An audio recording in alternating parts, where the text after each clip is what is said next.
Hi, everyone. My name's Derek Covington Smith, and I'm going to be your host for Spotlight On. Spotlight On is an interview podcast where we talk to different artists working and living in Mississippi. When I moved back to Mississippi, I opened up my studio, the Little Yellow Building, and began teaching. And once the coronavirus hit and really settled in, it became quite lonely. As artists, we're always used to having a lonely studio practice and being one-on-one with ourselves. But when you take out the option of having that community, it becomes really hard. And that's where Spotlight On was born. I started reaching out to artists all over Mississippi and interviewing and learning more about their lives. I'd like to invite you to come along and join me as we talk to everyone and anyone who wants to share their art and their life with us. So I hope you tune in, I hope you subscribe, and join us for Spotlight On.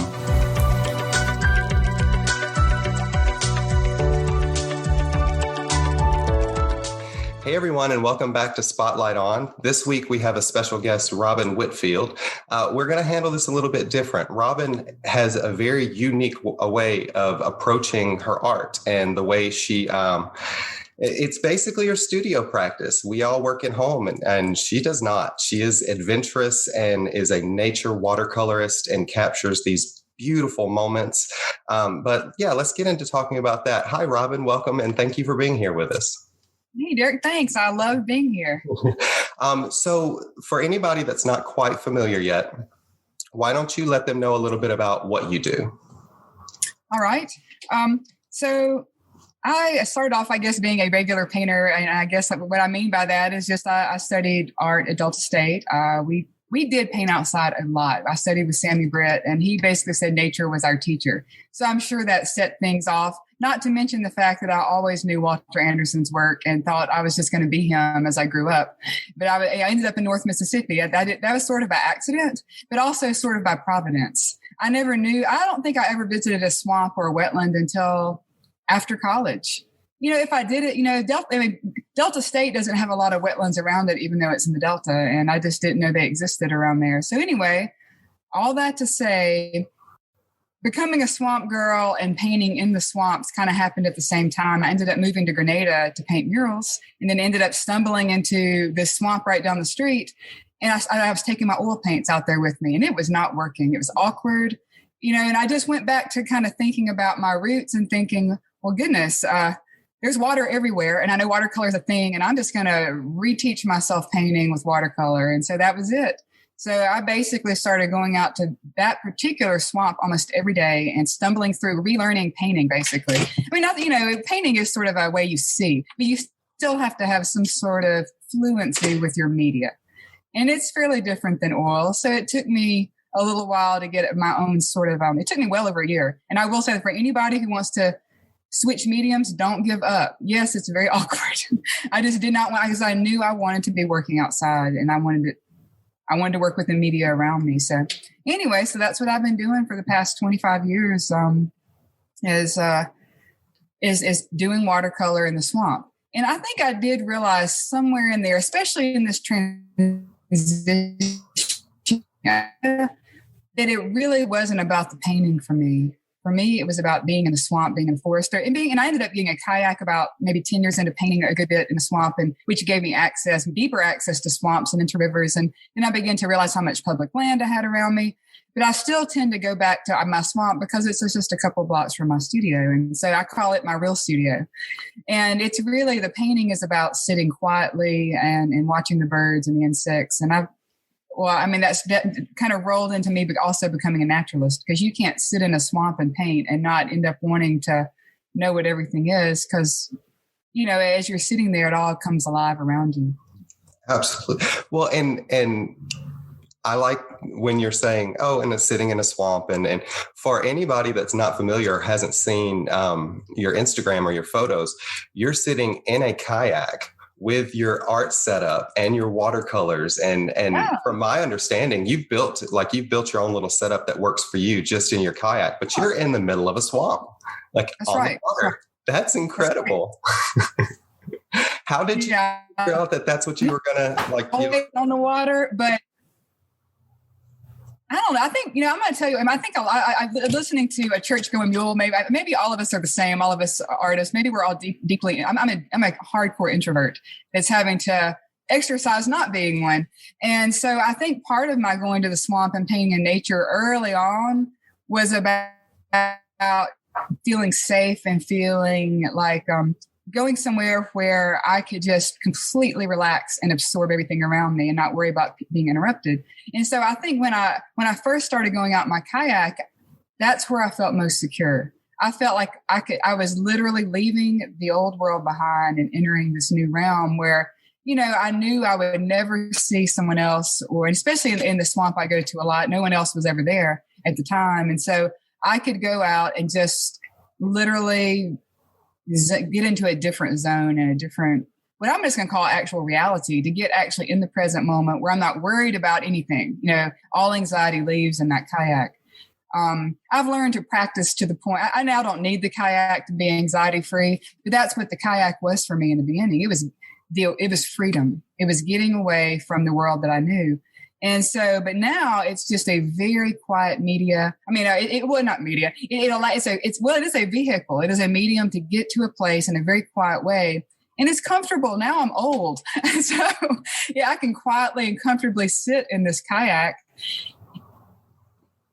and, and just enjoy the peacefulness of that, and then have all my stuff that I did not have to carry because my boat carried it, and just sit there in my comfortable chair and get everything out. And my media is all around me. I just use the water right there. I use a non-toxic paint. That's what I also like about watercolor. It's essentially non-toxic, although it does have, pigments can be chemical based, but its binders are honey and tree sap.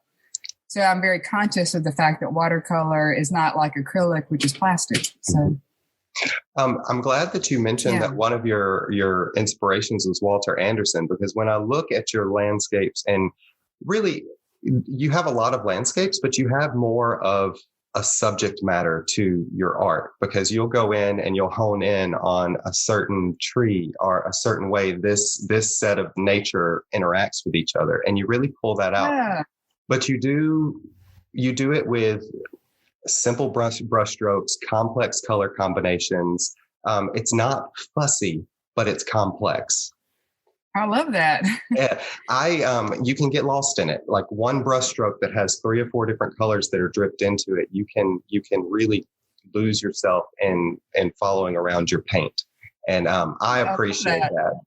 When I'm painting, sometimes, what I think, I'm sorry, I feel like I'm interrupting you, but you're describing, it's interesting to hear someone else describe what they see, but I play enough music to be able to appreciate how much I don't know about music, but I love the idea of improvisation and jazz. And I kind of think about my music a little bit because I'm improvising with nature. It's sort of a give and take. I feel like at least I'm responding to it. I mean, I don't know how, I don't know. I'm beginning to learn that the forest might respond to me too, certainly in the way it'll come alive around me.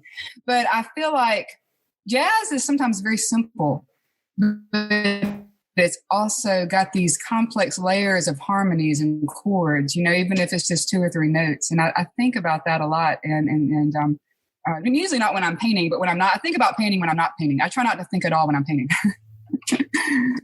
I didn't mean to interrupt. No. I think about painting when I'm driving most. Yes. Everybody else drives around on the road, and I drive around on the painting of a road.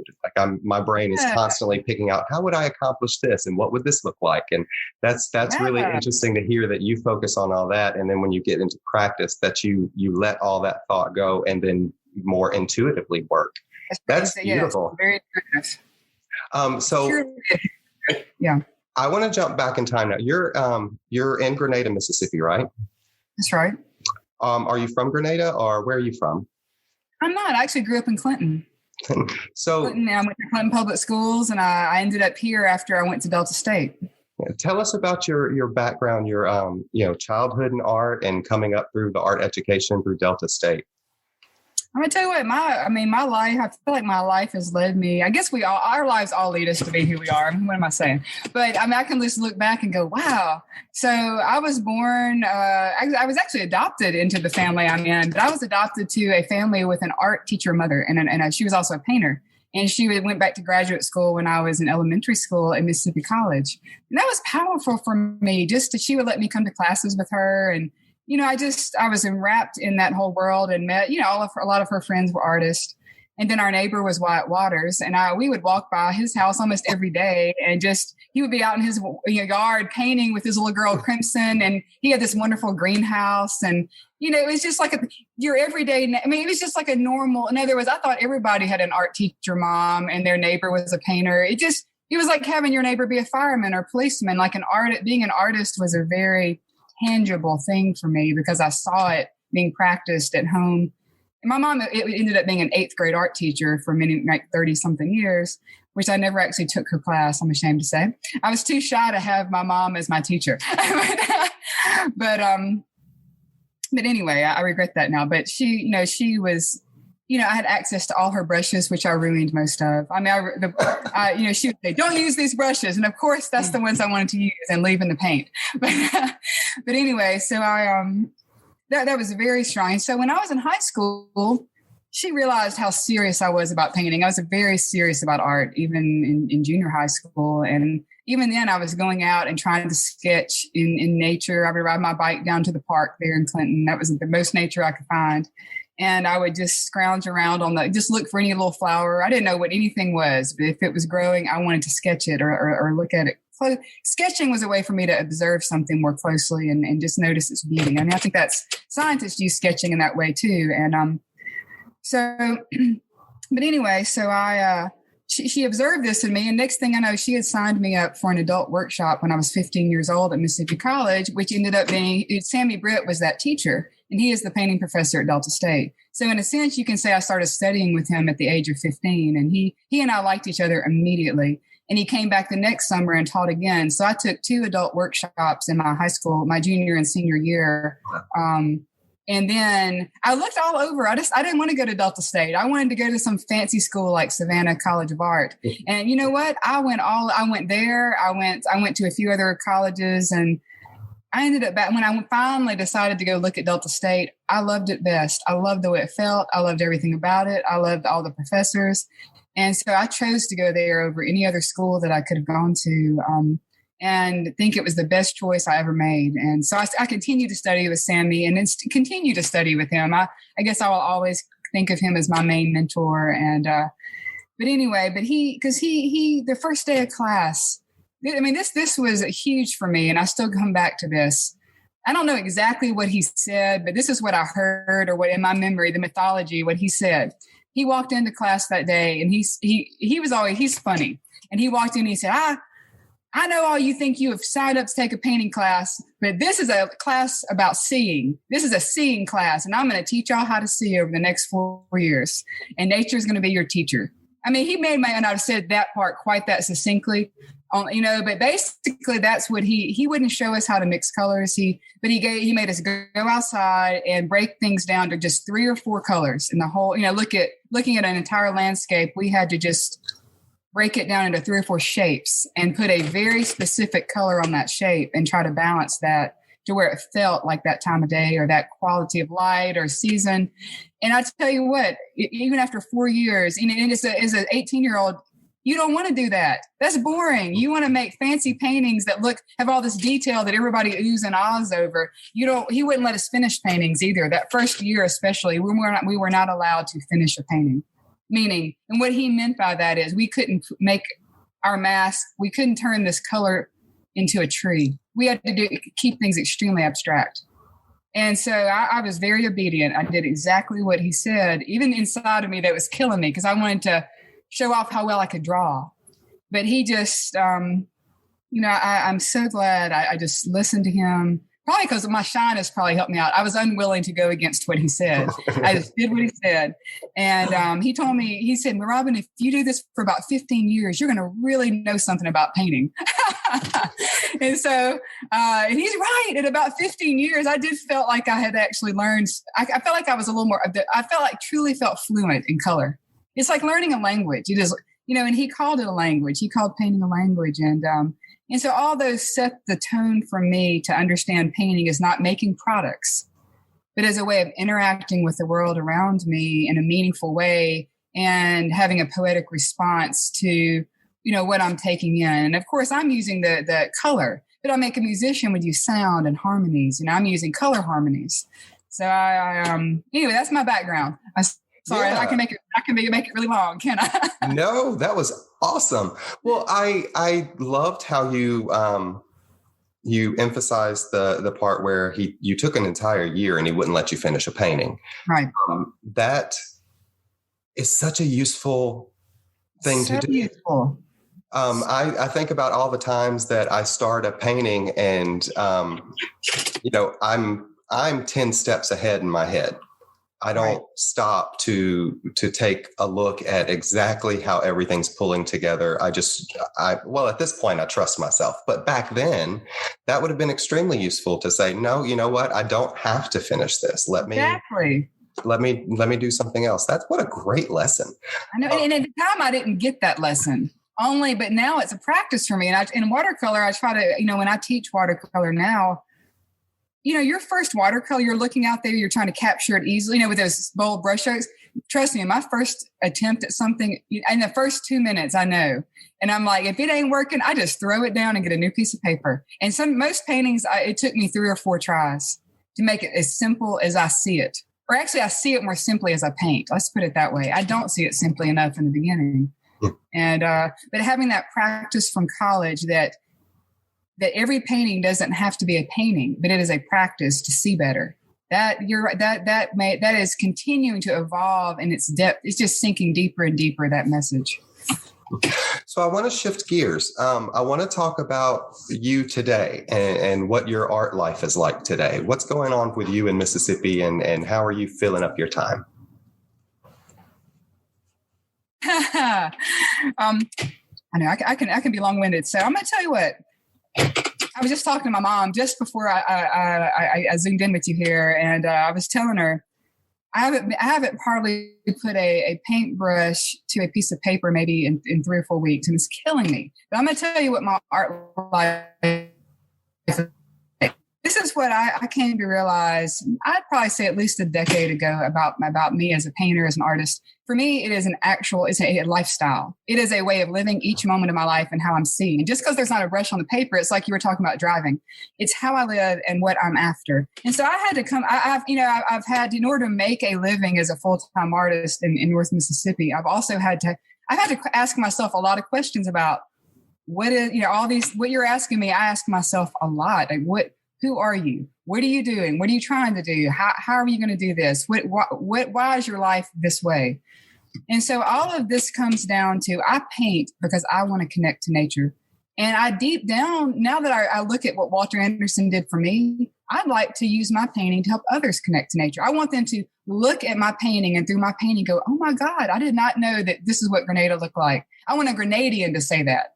It matters to me that someone in Grenada can see my work and then they look back at their own town and go, wow, I never realized how beautiful a swamp is, or I didn't know that this, just even, they didn't even know that kind of tree, or I guess have an interest in connecting my Mississippi folks to what they see every day in a new way with new eyes, not a functional way, but a way that's more spiritual.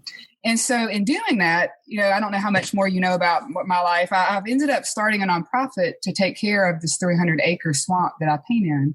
It was threatened by a timber harvest. Our city owns that property. And I went in one day to paint. I was going to do a whole month of painting. And this was like back in 2016 where I was going to, in my first day of this, I had set aside a whole month. That's, that just to really get somewhere. And, I kind of need to sometimes my life kind of has a lot going on with teaching workshops and being on the road and doing lots of things. And I wanted that 1 month focus. I showed up and all these timber harvest ribbons were all over it. So that was kind of the beginning of me realizing they were going to cut the forest. Then I ended up finding a way to save the forest. That's a whole other interview.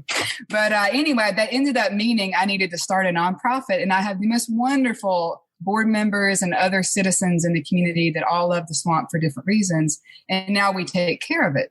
And we use creativity and we use activities and events that often use the arts. I mean, like, I can't help it. I also know how powerful that is to draw something or to maybe I also like to forage for pigments in the landscape. I love to look for wild colors in the soils and in the plants and berries and leaves and all kind of things. And so I use that sort of lens to help people connect to nature directly.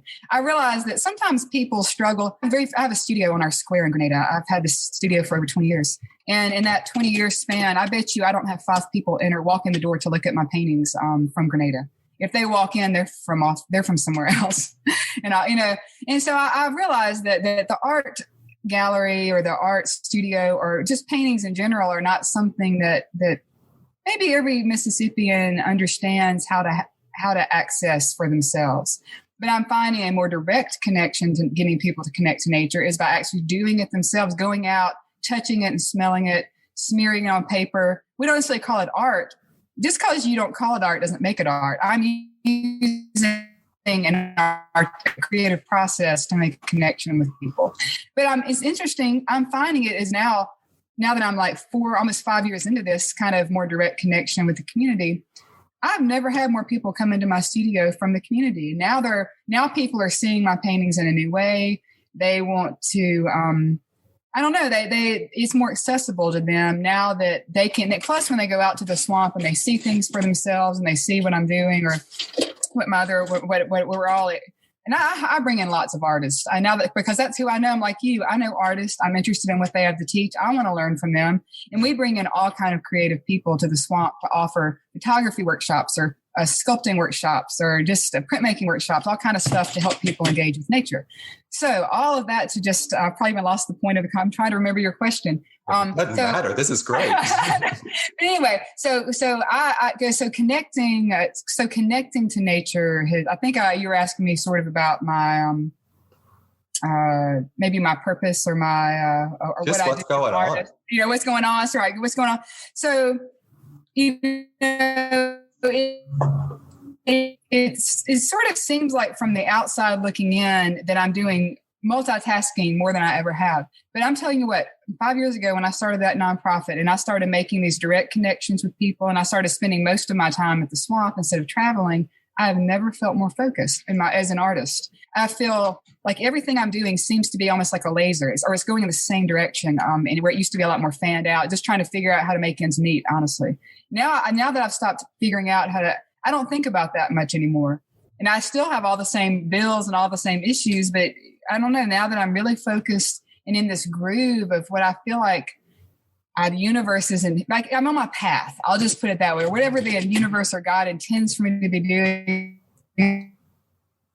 I feel like ups and down into this groove that I never would have asked for that. If the swamp hadn't, it's like if I would never do what I'm doing now, had the swamp I have to be almost grateful that they were going to cut the trees of the swamp, because I would have never gone hard this direction. But now that I am, I realize that I'm living this more full focus and everything, it all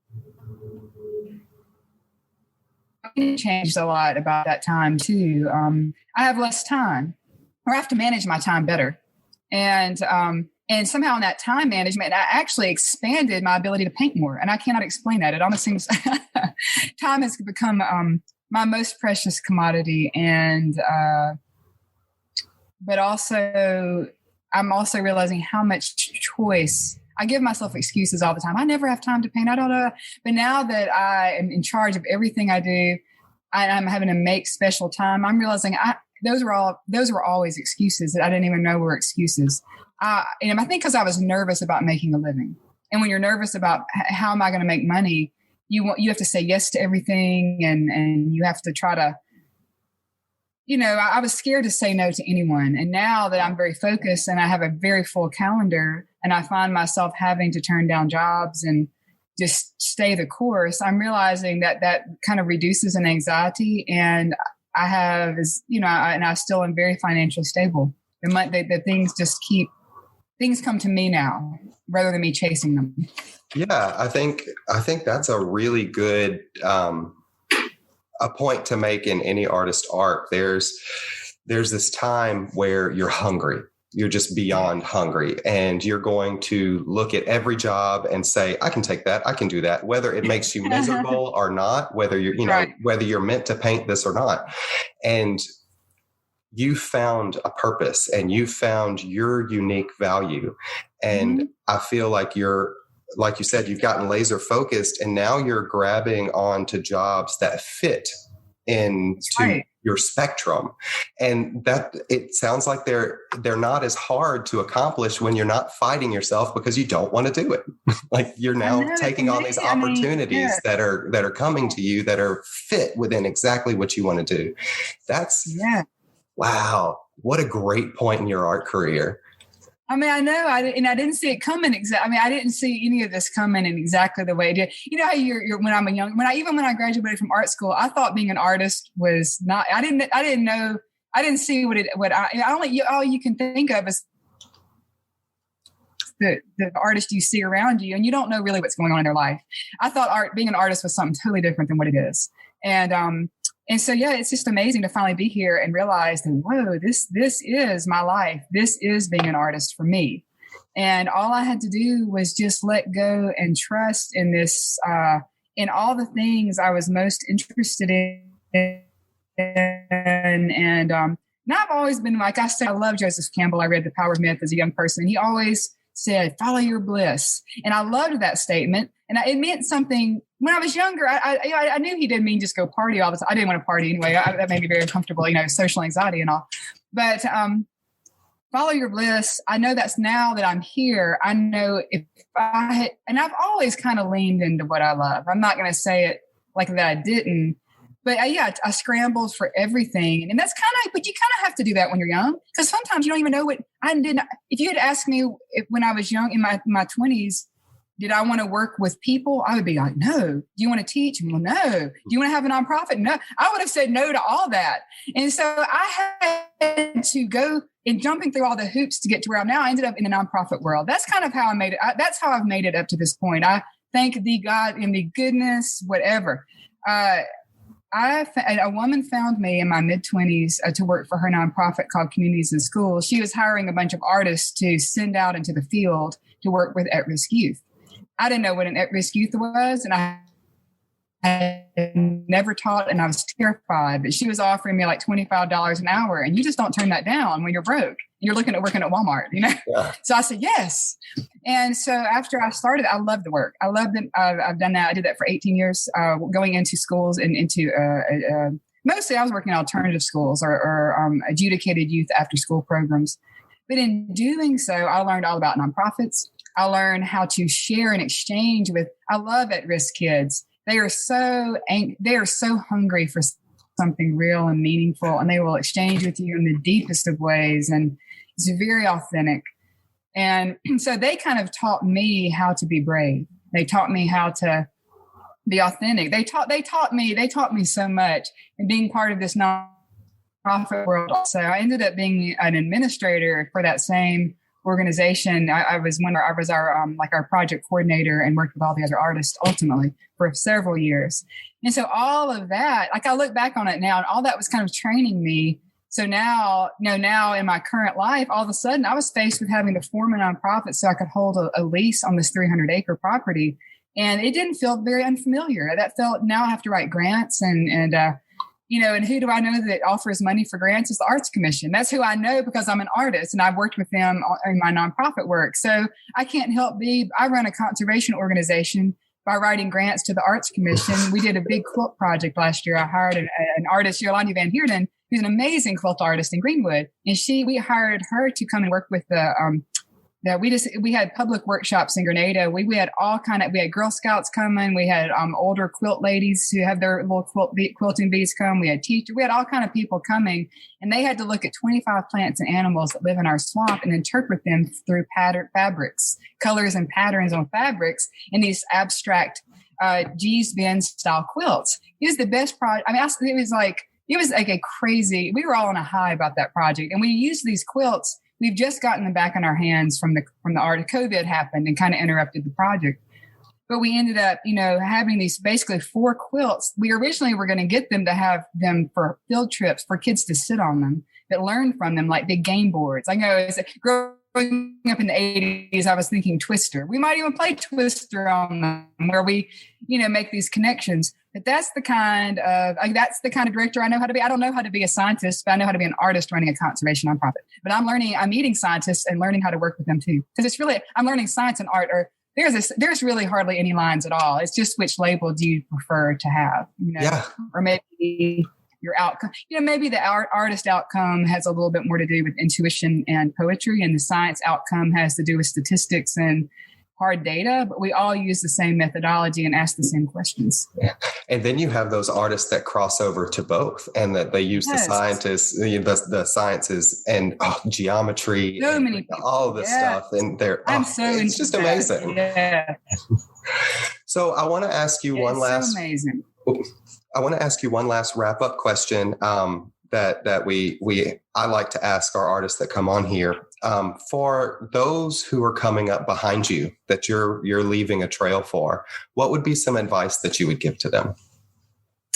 Gosh, don't be scared. Well, actually,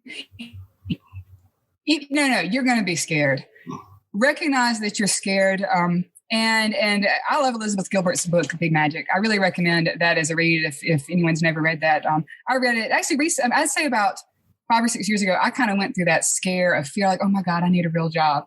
I read that book. I found that book right at the right moment where she is this, and you cannot get rid of fear. Fear is there. So you might as well accept him as your co-pilot. And she says, just don't let him drive the bus, but don't be scared, because you're going to have some rough time. You're going to have a week or a month or just several months where you can't pay your bills. It's kind of like playing chicken to me. Like sometimes I look at I see what my bills are coming, and I see what I don't have, but just don't be scared. If you really want it, stay the course. And if it's in your heart, everything will line up for you. And it may not be in your timing, but it'll be in the timing that is right in the big picture.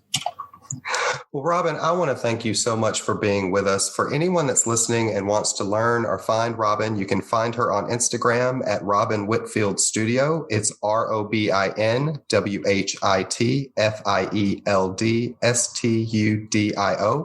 And you can also find her on robinwhitfield.com. Thank you again for being here with us and sharing everything that you do. Wow.